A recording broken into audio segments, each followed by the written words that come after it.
ফিকহে হানাফির উলামা মোরা, কুরআন মোদের সংবিধান। ইজমা সুন্নাহ কিয়াস মিলে পূর্ণ হলো এই বিধান। আমরা হানাফি, আমরা মাযহাবী, আমরা বাতিলের গম, সকল বাতিলের মুখোশ খুলিতে ফিকহে হানাফি দাগেরে.com, ফিকহে হানাফি দাগেরে.com।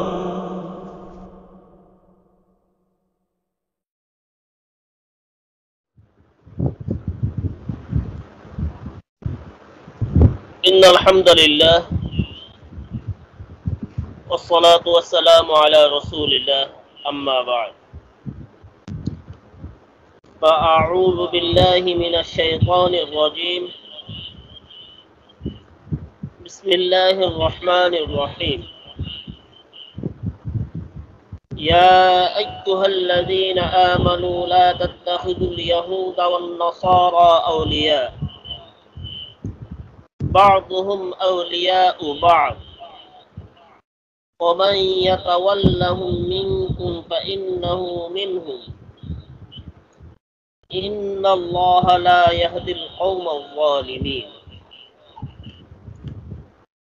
فترى الذين في قلوبهم مرض يسارعون فيهم يقولون نخشى أن تصيبنا دائرة فعسى الله أن يأتي بالفتح أو أمر من عنده فيصبحوا على ما أسروا في أنفسهم نادمين ويقول الذين آمنوا أهؤلاء الذين أقسموا بالله جهد أيمانهم إنهم لمعكم حبطت أعمالهم فأصبحوا خاسرين وعن ابن إدريس رحمه الله تعالى قال سمعت أبي عن عطية بن سعد قال جاء عبادة بن الصامت من بني الخزرج إلى رسول الله صلى الله عليه وسلم فقال يا رسول الله إني لي موالي من يهود كثير عدده وإني أبرأ إلى الله ورسوله من ولاية يهود وأتولى الله ورسوله فقال عبد الله بن أبي إني رجل أخاف الدوائر لا أبرأ من ولاية موالي فقال رسول الله صلى الله عليه وسلم لعبد الله بن أبي يا أبا الحباب ما بخلت به من ولاية يهود على عبادة بن الصامت فهو لك دونه قال قد قبلت فأنزل الله عز وجل يا أيها الذين آمنوا لا تتخذوا اليهود والنصارى أولياء بعضهم أولياء بعض إلى قوله فترى الذين في قلوبهم مرض أو كما قال رضي الله عنه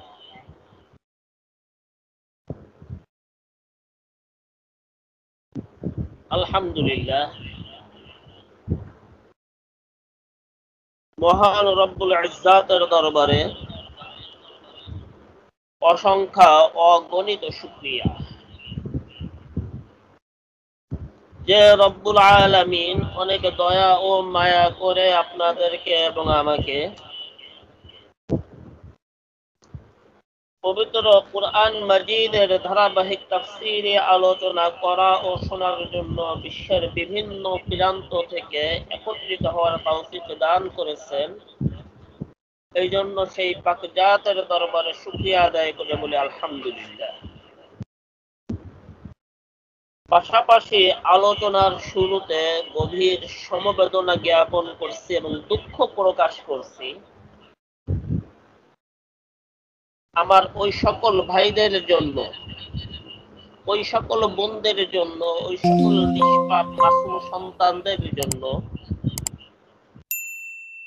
আধিপত্যবাদী ভারতের আগ্রাসনের পানির শিকার হয়ে যারা এখন জীবন মৃত্যুর সন্ধিক্ষণে অবস্থান করতেছে, আমরা সকলে কায়মন বাক্যে আল্লাহ রাব্বুল আলামিনের কাছে দোয়া করি, আল্লাহ রাব্বুল আলামিন তাদেরকে তাদের এই বিপদ থেকে হেফাজত করুন এবং আধিপত্যবাদী ভারতকে সঠিক বুঝ দান করুন, অথবা তাদেরকে আল্লাহ পাক ধ্বংস করুন। শুধু এই পর্যন্ত দোয়া নয়, দাওয়া হিসেবে আমরা যার যার জায়গা থেকে যার যতটুকু সামর্থ্য আছে, আমার এই আওয়াজ যাদের পর্যন্ত পৌঁছাবে আমি প্রত্যেককেই বলবো অন্তত কমপক্ষে 10টা টাকা করে দিয়ে হলেও তাদের পাশে সহযোগিতার জন্য আমরা যেন সকলেই দাঁড়াই। এবং প্রত্যেকটা বিশ্বাসযোগ্য মাধ্যম, যেমন উদাহরণস্বরূপ আস-সুন্নাহ ফাউন্ডেশন, হযরত হাফেজুর রহমাতুল্লাহ আলাইহি ফাউন্ডেশন, খেদমতে খলক ফাউন্ডেশন, এই সকল ফাউন্ডেশনের মাধ্যমে আপনারা সহযোগিতা করতে পারেন। এমনকি আমাদের আল আহনাফ লিখিদমাতিল আলাম, যেটা আমাদের দ্বারা পরিচালিত হয়, এখানেও যদি আপনারা কেউ টাকা দেন, ইনশাআল্লাহ আমরা উপযুক্ত ক্ষতিগ্রস্ত ব্যক্তিদের কাছে পৌঁছে দিই। যাই হোক, গত সপ্তাহে আমরা যে আলোচনা করেছিলাম, গত সপ্তাহে না, গত তাফসীরে যে আলোচনা করেছিলাম, কারণ এর আগে গত সপ্তাহে আমরা 6টি প্রশ্নের উত্তর নিয়ে আলোচনা করেছিলাম। আমি কে, আল্লাহ কার জন্য, আমি কার জন্য, আল্লাহ কার জন্য, ইসলাম কার জন্য, নবী কার জন্য, কুরআন কার জন্য, এবং নবীওয়ালা কাজ কি বা নবীর পথ কি। এর আগে যখন আমরা তাফসীর নিয়ে আলোচনা করেছিলাম, সেখানে আলোচনার মূল বিষয়বস্তু ছিল কিসাস তথা ইসলামী শরিয়াতে অপরাধীর শাস্তির বিধান, এবং মাঝে মতবিরোধ, এটা গজব নাকি রহমত। অনুরূপভাবে আল্লাহ রাব্বুল আলামিনের বিধান ও পরীক্ষা নিয়ে আলোচনা ছিল। আজ আমরা সূরা মাইদার 51 নম্বর আয়াত থেকে আলোচনা করব ইনশাআল্লাহ। আল্লাহ রাব্বুল আলামিন বলেছেন, ইয়া আইয়ুহাল্লাযীনা আমানু লা তাত্তাখিযুল ইয়াহুদা ওয়ান নাসারা আউলিয়া বা'দুহুম আউলিয়াউ বা'দ ওয়া মান ইয়াতাওয়াল্লাহুম মিনকুম ফাইন্নাহু মিনহুম ইন্নাল্লাহা লা ইয়াহদিল কওমায যালিমিন। ইয়া আইয়ুহাল্লাযীনা আমানু, হে ঈমানদারেরা, হে মুমিনেরা, লা তাত্তাখিযুল ইয়াহুদা ওয়ান নাসারা আউলিয়া, তোমরা ইহুদি এবং নাসারাদেরকে, ইহুদি খ্রিস্টানদেরকে বন্ধু রূপে গ্রহণ করো না। তারা একে অপরের বন্ধু, আর তোমাদের মধ্যে যে তাদের সাথে বন্ধুত্ব করবে সে নিশ্চয় তাদেরই একজন। বা'দুহুম আউলিয়াউ বা'দ, তারা একে অপরের বন্ধু। ওয়া মান ইয়াতাওয়াল্লাহুম মিনকুম ফাইন্নাহু মিনহুম, যে তাদের সাথে সখ্যতা রাখবে, তাদের সঙ্গে জুড়ে মিলে চলবে, সে তাদেরই দলভুক্ত। ইন্নাল্লাহা লা ইয়াহদিল কওমায যালিমিন, নিশ্চয় আল্লাহ রাব্বুল আলামিন জালেম সম্প্রদায়কে কি করেন না, হেদায়াত দান করেন না। এখানে একটা কথা একটু বলি, সুলতানুল আউলিয়া, ওলিদের বাদশা, আল্লামা ফরিদউদ্দিন আত্তার রাহমাতুল্লাহি আলাইহি, তিনি তার লিখিত কিতাব পান্দানামা বা পাঞ্জানামা, যার বাংলা হলো উপদেশের পত্র বা উপদেশের চিঠি, এর ভিতরে তিনি একটা কথা লিখছেন, কুওয়াতে নে কি নাদারি বদমাকুন বরওয়াজুদে খুদ সে তাম্বে হাদমাক। কুওয়াতে নে কি নাদারি বদমাকুন বরওয়াজুদে খুদ সে তাম্বে হাদমাকুন।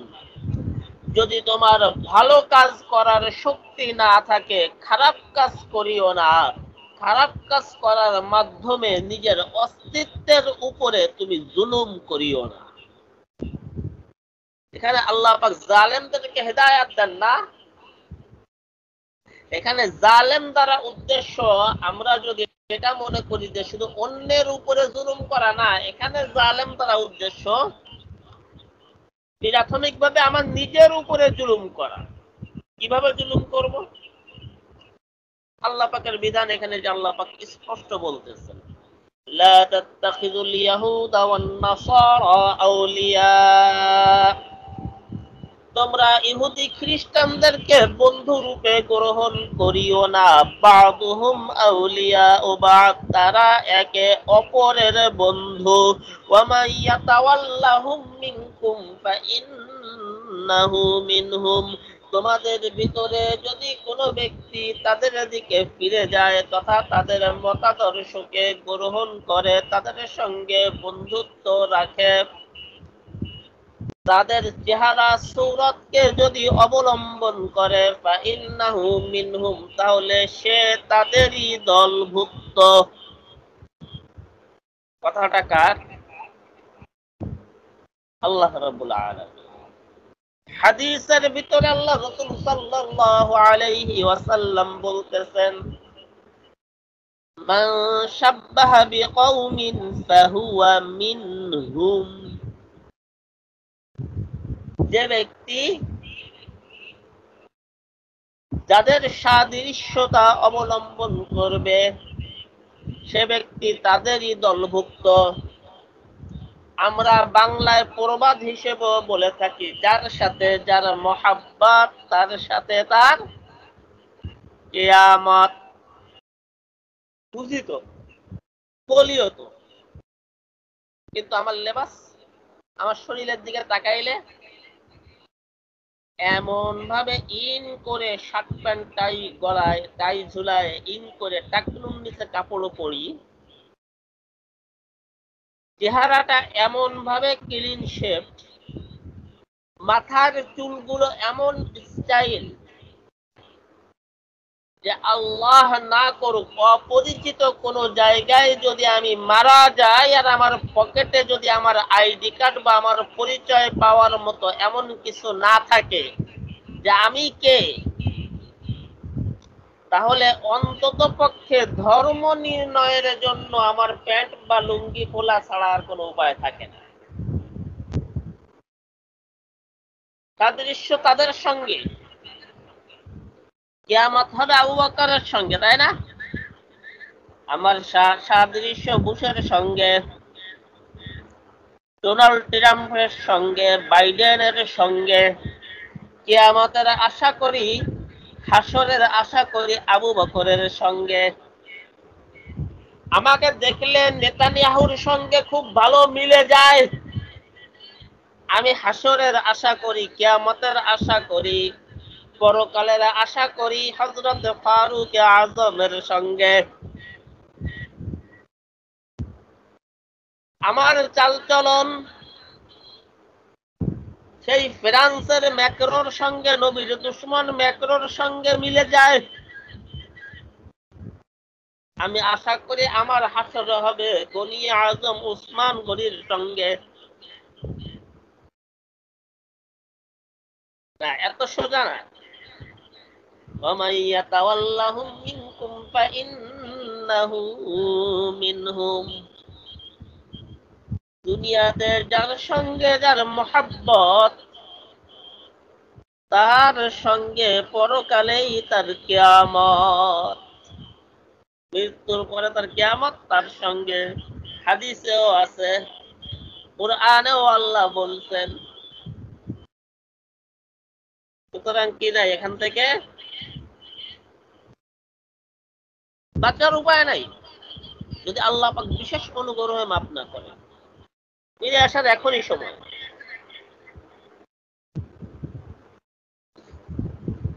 কিন্তু একদমই যে মহাব্বত করা যাবে না বা উঠা বসা করা যাবে না এমন না। ইসলাম তাদের সঙ্গে বন্ধুত্ব করার অনুমতি দিয়েছে দুইটা জায়গায়। কয় জায়গায়? দুইটা জায়গায় আমরা মনে রাখবো। এক, আমার বসবাস অমুসলিম অধ্যুষিত এলাকায়, মুসলিম অধ্যুষিত এলাকায় না, অথবা মুসলিম অধ্যুষিত এলাকায়, তবে সেখানে অমুসলিমদের পাওয়ার বেশি, কর্তৃত্ব বেশি।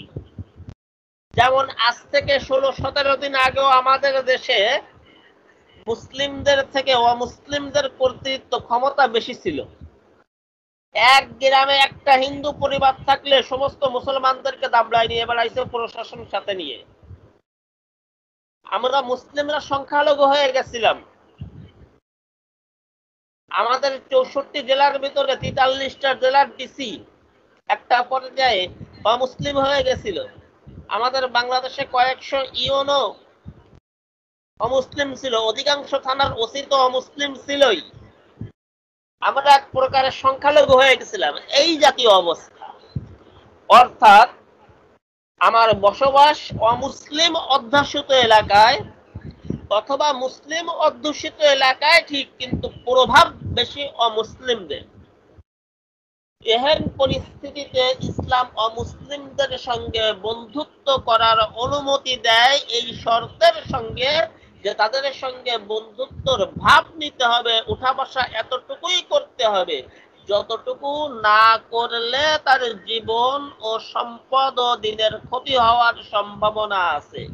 দিনের ক্ষতি করে তাদের সঙ্গে 1%ও উঠা বসা করা যাবে না। এক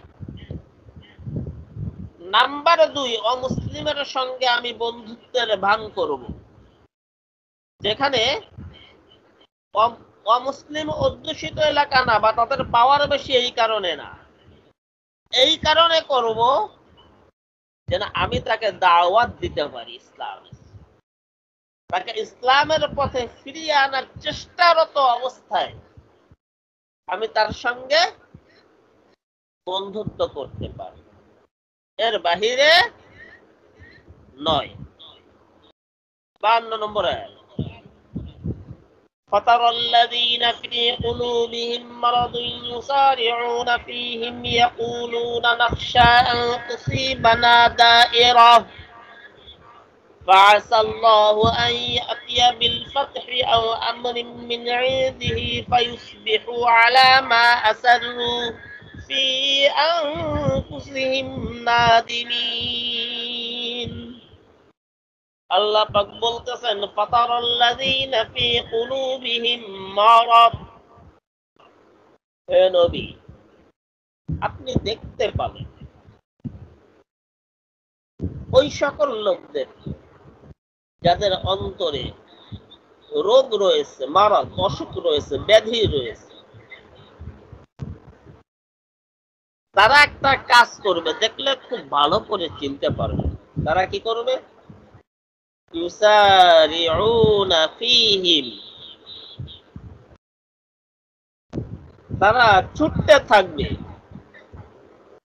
কাফেরদের ভিতরে, অমুসলিমদের ভিতরে, ইহুদি খ্রিস্টানদের ভিতরে। কি জন্য ছুটতে থাকবে? যেন তারা অমুসলিমদের সঙ্গে কি করতে পারে? বন্ধুত্ব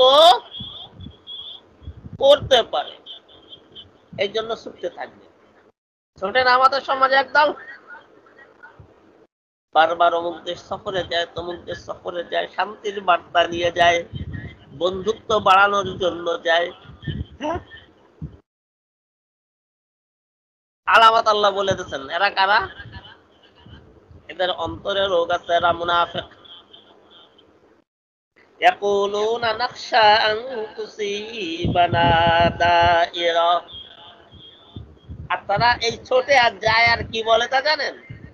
এই বর্তমানে যা বলে আল্লাহ সেটা বলছে। আমাদের প্রতিবেশীর বড় রাষ্ট্র ভারত যদি বন্ধুত্ব না করি, ওরা তিন সাইডে রয়েছে, বাংলাদেশকে গিলে খাবে, বলে না? এই কথা যে তোমরা এখন বলবা, আল্লাহ 1450 বছর আগে বলে দিয়েছে। ইয়াকুলুনা, তারা বলবে, ওদের সাথে বন্ধুত্ব করার জন্য ছুটে যাবে আর বলতে থাকবে, নাকশা, আমরা ভয় পাচ্ছি, আমরা ভয় পাচ্ছি, আমাকে গিলে খাই বলে যে আংতুসিবানা দায়রা, আংতুসিবানা দায়রা, যে আমাদের প্রতি পৌঁছাবে বড় ধরনের কোন বিপদ, যদি এটা না করি মহা বিপদে পড়ে যাব। যারা বলে, এখানে একটা কথা একটু বলে নি, ভৌগোলিক কথা, যদিও তাফসীর সংশ্লিষ্ট না, এরপরও মানে রাজনীতির একটা কথা কথায় চলে আসলো যে ভারত আমাদেরকে গিলে খাবে। আসলে ভারত আমাদেরকে গিলে খাওয়ার কোনো সুযোগ নেই। একটা জিনিস কি আমরা জানি, ছোটকালের থেকেও আমরা জানি যে মানুষ যখন নিরুপায় হয়ে যায় তখন কি করে, মানুষের জবান দারাজ হয়ে যায়, যা খুশি তাই মুখে বলে। একটা কুকুর যখন একটা বিড়ালকে আক্রমণ করে, বিড়ালের যখন আর পালানোর রাস্তা থাকে না, পাল্টা কুকুরকে আক্রমণ করে বসে। শেখ সাদি রহমতুল্লাহ আলাইহি এই কথাটাকে সুন্দরভাবে কবিতা আকারে তার গুলিস্তার ভিতরে আনছে। ইজা ইয়াইসাল ইনসানু ক্বালা লিসানুহু, ইজা ইয়াইসাল ইনসানু ক্বালা লিসানুহু কাসিন্নাউরিম মাগলুবি ইয়াসিরু আলাল কালবি।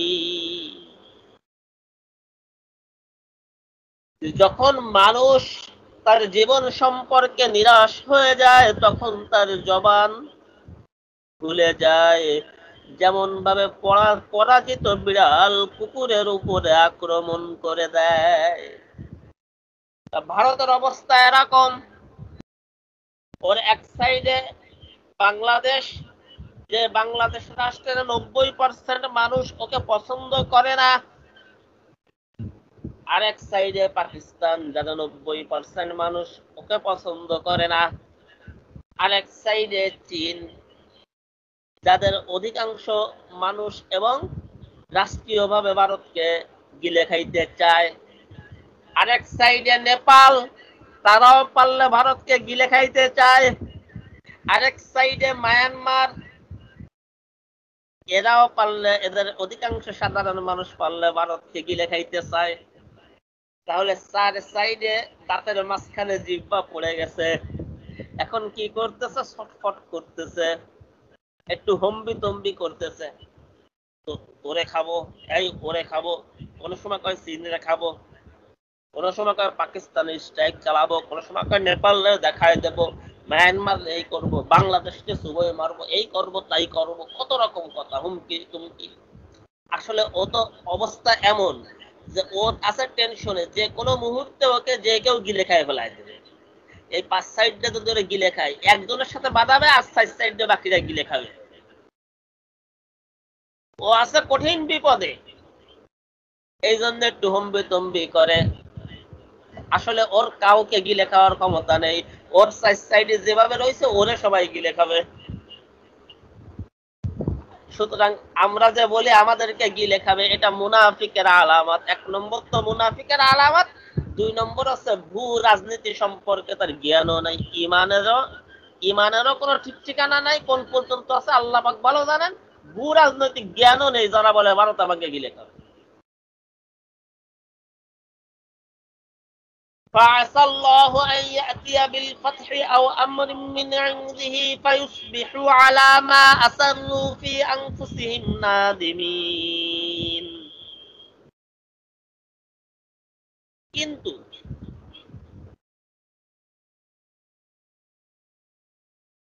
তারা বলে ফাআসাল্লাহ, ওরা যে বলে যে আল্লাহ পাক মানে প্রতিবেশী শত্রু আমাকে বিপদগ্রস্ত করবে। আল্লাহ পাক বলতেছেন যে তারা যদি তোমাকে বিপদগ্রস্ত করে তাহলে এটাও তো হতে পারে যে তারা তোমার উপরে আক্রমণ করলো, কিন্তু আতিয়া বিল ফাতহ, আল্লাহ পাক তোমাকে বিজয় দান করে দিলেন। শাব্দিক অর্থ যদি করি, আল্লাহ পাক চলে আসবেন বিজয় নিয়ে তোমার কাছে, মানে আল্লাহ পাক তোমাকে বিজয় দান করে দিবেন। আও আমরিন মিন ইনদি, অথবা আল্লাহ পাক এমন কিছু করবেন, এমন কিছু আল্লাহ পাক তার পক্ষ থেকে তোমাকে দান করবেন যে ফায়ুসবিহু আলা মা আসারু ফি আনফুসিহিম নাদিমিন। তখন তুমি যে ওদের ভয়ে আতঙ্কগ্রস্ত ছিলে, মুমিনেরা তো আতঙ্কগ্রস্ত হয় নাই, মুমিনেরা তো ঠিকই রুখে দাঁড়াইছে। আমাদের শাসক গোষ্ঠী আতঙ্কগ্রস্ত, কিন্তু যদি বাংলাদেশে এখন জরিপ করা হয়, আমার বিশ্বাস যে বাংলাদেশের অন্তত মিনিমাম 70 থেকে 80% মানুষ তারা বলবে আমরা এনি টাইম ভারতের সঙ্গে যুদ্ধ করার জন্য প্রস্তুত। সুতরাং যদি এই 70 থেকে 80% জনতার যদি বিজয় আসে আল্লাহর পক্ষ থেকে, অথবা আল্লাহ পাক এমন কোন ব্যবস্থা করে দেন যে ভারত ধরাশায়ী হয়ে যায়, তখন এই শাসক গোষ্ঠী যে মুষ্টিমেয় 1% লোক, এরা কি করবে? ফায়ুসবিহু আলা মা আসারু, তারা তাদের অন্তরে যে আতঙ্ক, ভয়, এগুলোকে গোপন করে রাখছিল, ভারতকে নমো নমো করতেছিল, তাদের কাছে মাথা নত করতেছিল, এই যে তারা যে অন্তরে গোপন করে রাখছিল, এরা সকাল করবে এমন ভাবে ফি আনফুসিহিম নাদিমিন, মনে মনে চূড়ান্ত ভাবে লজ্জিত। হ্যাঁ, আল্লাহ পাক বলতেছেন, আমার কথা না। কারণ একটা রাষ্ট্রে যেখানে মুসলমানদের বসবাস, সেখানে অধিকাংশ মুসলমান কখনো কি হতে পারে না, অমুসলিমদের শক্তির প্রভাবে ভীত সন্ত্রস্ত হতে পারে না, খুব অল্প সংখ্যক হয়। এরপরে আল্লাহ বলতেছে ويقول الذين آمنوا أهؤلاء الذين أقسموا بالله جهد أيمانهم إنهم لمعكم حبطت أعمالهم فأصبحوا خاسرين।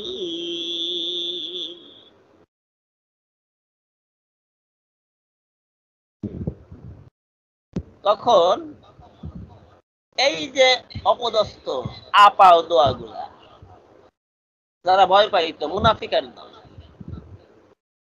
এদেরকে উদ্দেশ্য করে ইমানদারেরা বলবে আহাউলা ইল্লাযীনা আকসামু বিল্লাহি জাহাদা আইমানিহিম, যে তোমরা তো তারা না, তোমরা তারা না, তোমরা ওই সমস্ত লোক না যারা আল্লাহ পাকের নামে কঠিন শপথ করে বলেছিলেন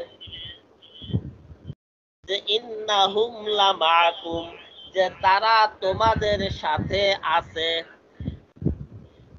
তার মানে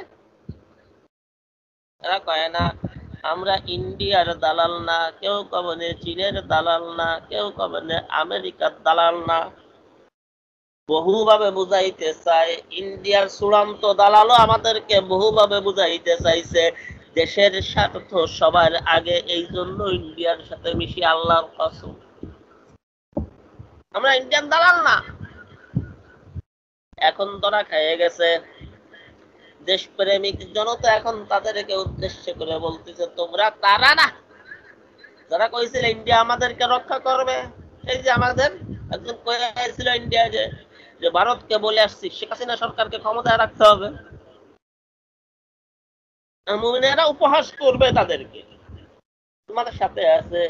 আল্লাহ পাক বলতেছেন হাবিতাত আমালুহুম ফাসবাহু খাসিরিন, অমুসলিমদের উপরে যারা ভরসা করবে, তাদের শক্তির ভয়ে যারা ভীত সন্ত্রস্ত হবে, অমুসলিমদের পরে যারা আস্থা রাখবে, অমুসলিমদের উপরে যারা আস্থা রাখবে, আল্লাহ পাকের সাহায্যের উপরে আস্থা বেশি রাখার থেকে তাদের ব্যাপারে বেশি আস্থা রাখবে। আল্লাহ রাব্বুল আলামিন বলেন মুমিনেরা তাদেরকে এইভাবে ফোঁটা দিতে থাকবে আর তাদের যাবতীয় আমল ফাহাবিতাত আমালুহুম, তাদের সকল আমলকে আমি আল্লাহ বিনষ্ট করে দিব। সকল আমলকে আমি আল্লাহ কি করব? বিনষ্ট করে দিব। এবং তারা সকাল করবে এমন ভাবে লজ্জিত অবস্থায়। এটা তো আমি বর্তমান জামানার সঙ্গে উদাহরণ দিয়ে মিলালাম। এই আয়াতটা কখন অবতীর্ণ হয়েছে জানেন? আয়াতগুলো যে তিনটি আয়াত পড়লাম, এই তিনটি আয়াত অবতীর্ণ হওয়ার প্রেক্ষাপট আপনাদেরকে আমি বোঝানোর জন্য তাফসীরে তাওয়ারি এবং তাফসীর ইবনে কাসির থেকে শানে নুজুল সম্পর্কিত একটি ঘটনা খুতবার ভিতরে পাঠ করছি, যেখানে বলা হয়েছে একবার হযরত উবাদাহ ইবনে সামিত রাদিয়াল্লাহু তাআলা আনহু,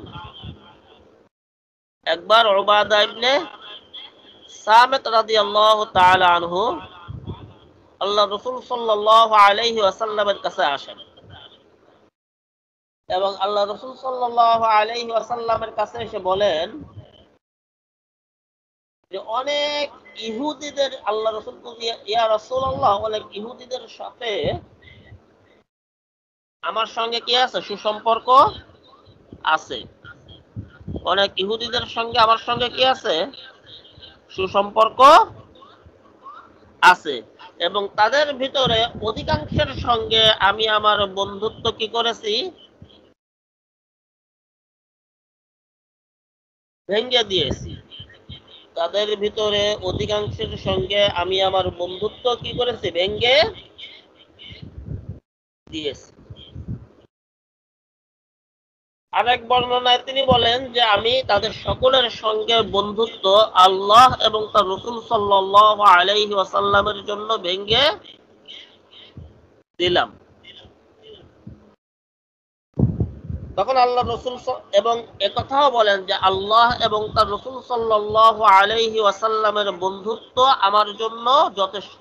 আমার জন্য কোনো অমুসলিমের বন্ধুত্বের কি নাই? প্রয়োজন নাই।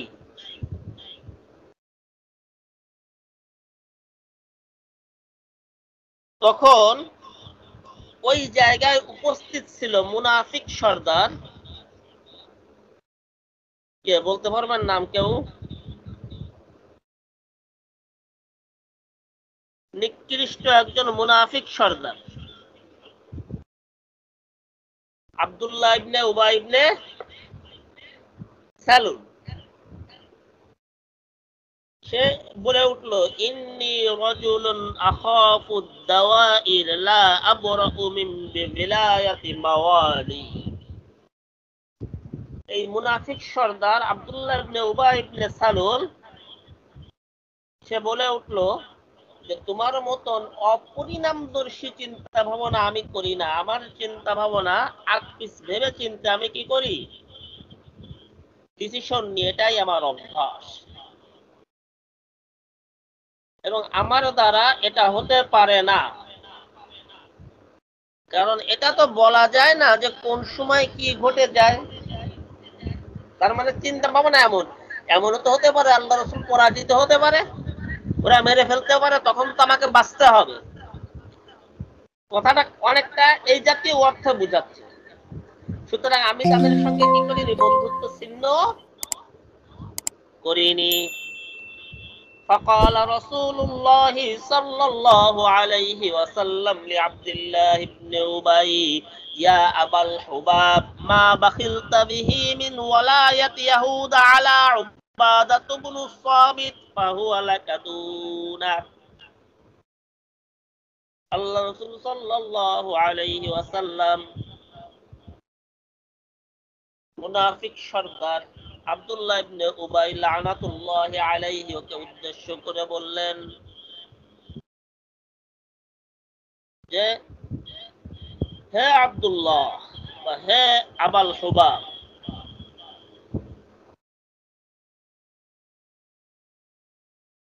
তুমি কি করলে? তুমি ইহুদিদের বন্ধুত্ব গ্রহণের ক্ষেত্রে উবাদা ইবনে সামিতের থেকে অনেক অনেক নিচে নেমে গেছে, খুব নিম্ন স্তরে তুমি নেমে গেছে। তখন ও আবার বলে উঠলো, ক্বালা ক্বাদ ক্বাবিলতু, হ্যাঁ আমি নিচে নামছি, এটা আমি মেনে নিলাম। কি বললো? আমি নিচে নামছি, আমি এটা মেনে নিলাম। কত বড় দুঃসাহস! তখনই আল্লাহ রাব্বুল আলামিন এই আয়াতগুলো অবতীর্ণ করে ইহুদি খ্রিস্টানদের সঙ্গে বন্ধুত্ব গ্রহণ করা, অমুসলিমদের সাথে সুসম্পর্ক করা, এই বিষয়ে আল্লাহ রাব্বুল আলামিন গোটা উম্মতে মুসলিমাকে, গোটা ঈমানদারদেরকে, গোটা উম্মতে মুহাম্মাদীকে আল্লাহ রাব্বুল আলামিন হুঁশিয়ার করে দেন। সুতরাং বর্তমান জামানায় যারা ইহুদিদের সঙ্গে, খ্রিস্টান বলে না, যে কোনো অমুসলিমের সঙ্গে বন্ধুত্ব করে এবং তাদের সঙ্গে বন্ধুত্ব করার জন্য দৌড়ঝাঁপ করে, তাদের ঈমানের ব্যাপারে সন্দেহ আছে। বিশেষ করে তাদের নিফাকের ব্যাপারে তো কোনো সন্দেহই নাই। সুতরাং আল্লাহ রাব্বুল আলামিন এই জাতীয় মুনাফিকদের থেকে আমাদেরকে হেফাজত করুন এবং এই জাতীয় নিফাকি থেকে আমাদেরকে বাঁচিয়ে রাখুন। আলোচনা বেশি লম্বা করলাম না, মাত্র 3টি আয়াত করলাম, কারণ দেশের পরিস্থিতি ভালো না। অনেকে অংশগ্রহণের ইচ্ছা থাকা সত্ত্বেও আজকে অংশগ্রহণ করতে পারেনি, এই বন্যার কারণে, আরো বিভিন্ন কারণে। আমরা আবারও শেষে দোয়া করি, আল্লাহ পাক বন্যা কবলিত মানুষদেরকে হেফাজত করুন এবং তাদের যে ক্ষয়ক্ষতি হয়েছে এগুলো আল্লাহ পাক পুষিয়ে দিন, তাদের জান ও মালকে আল্লাহ পাক হেফাজত করুন, আমাদেরকে দিনের সহি বুঝ দান করুন। সকলে বলেন আমিন। সুবহানাল্লাহি ওয়া বিহামদিহি, সুবহানাকাল্লাহুম্মা বিহামদিকা, আশহাদু আল লা ইলাহা ইল্লা আনতা, আস্তাগফিরুকা ওয়া আতুবু ইলাইক। ছিল না বুঝ, ছিল না জ্ঞান, হাদিসে পড়িনি কোরআন, কিন্তু আজ শিখতে চাই। হয়েছি সাংসারিক কর্মজীবী, অন্য পেশা বা ব্যবসায়ী, শেখার ফুরসত নাই। সমস্যা সমাধান দিনের শিক্ষা নিয়ে হয়েছে যার আগমন। তালিমুল ইসলাম অনলাইন মাদ্রাসাতে সবাইকে শুভেচ্ছা স্বাগতম, সবাইকে শুভেচ্ছা স্বাগতম।